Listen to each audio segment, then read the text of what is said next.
স্বাধীনতা জিনিসটি এমন একটা বস্তু, সেটাকে উপভোগ করতে জানতে হয়।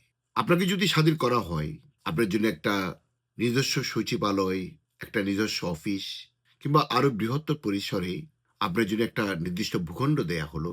কিন্তু আপনি মানসিকভাবে স্বাধীন নন।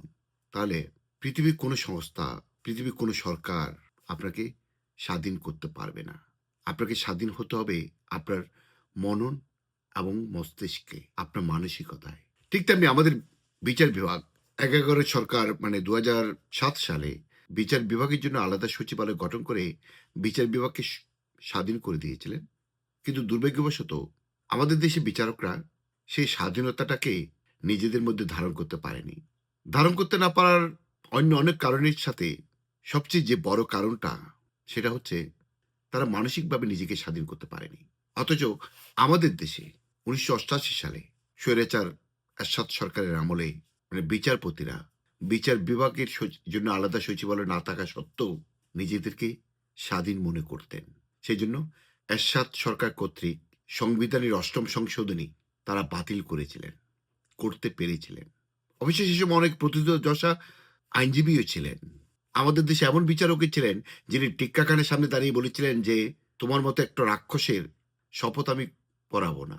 ১৯৭১ সালে আমাদের মুক্তিযুদ্ধের সময়কার। কিন্তু গত কয়েক বছরে বিচারকগণ, বিচারপতিগণ বিচার ব্যবস্থাটাকে কোন জায়গায় নিয়ে এসেছে, সেটা আমি বর্তমানে বিএনপি সরকার কিংবা তত্ত্বাবধায়ক সরকার কিংবা আওয়ামী লীগ সরকার বলছি না। ক্রমে, ক্রমে বিচারকগণ নিজেদের মানসিকতাটাকে পরাধীন থেকে আরো পরাধীনতার বৃত্তে নিয়ে গেছেন। এই যে বাংলাদেশে যে কথিত আইসিটি মানে আন্তর্জাতিক অপরাধ ট্রাইব্যুনাল, তার যে বিচারকগণ আবু সাইদ হত্যার জন্য, আবু সাইদের শরীরে আবু সাইদ হত্যার জন্য ২ জন পুলিশকে যে মৃত্যুদণ্ড ঘোষণা করলেন, সেটা কোন বেসিসে একমাত্র তারাই বলতে পারেন। আমি বিচারপতিদের সমালোচনা করছি না, কিন্তু বিচার এর রায়কে সমালোচনা করার অধিকার আমার আছে। আবু সাইদের শরীরে গুলির চিহ্ন পাওয়া যায়নি, জামাতে একটা ফুটো পাওয়া যায়নি, কিন্তু তাকে মৃত্যুদণ্ড দেওয়া হয়েছে। যে মৃত্যুদণ্ড নিয়ে অ্যামনেস্টি ইন্টারন্যাশনাল প্রশ্ন করেছেন। অ্যামনেস্টি ইন্টারন্যাশনাল তাদের নিজস্ব ওয়েবসাইটে এই বিচার নিয়ে প্রশ্ন তুলেছেন। Abu Said and the many other victims of police violence during the July 2024 protest deserve justice and accountability. However, the death penalty has no place in any courtroom. It is ultimate cruel, inhuman, and degrading punishment, and its continued use by the ICT undermines efforts to deliver a just and lasting reconciliation to Bangladesh. সোজা বাংলায় বললে, আবু সাইদ সহ জুলাই বিক্ষোভে পুলিশি সহিংসতার শিকার আরো অনেক ভুক্তভোগী ন্যায় বিচার ও জবাবদিহি পাওয়ার দাবিদার। তবে কোনো আদালতেই মৃত্যুদণ্ডের স্থান নেই। এটি চূড়ান্ত নিষ্ঠুর, অমানবিক ও অবমাননাকর দণ্ড।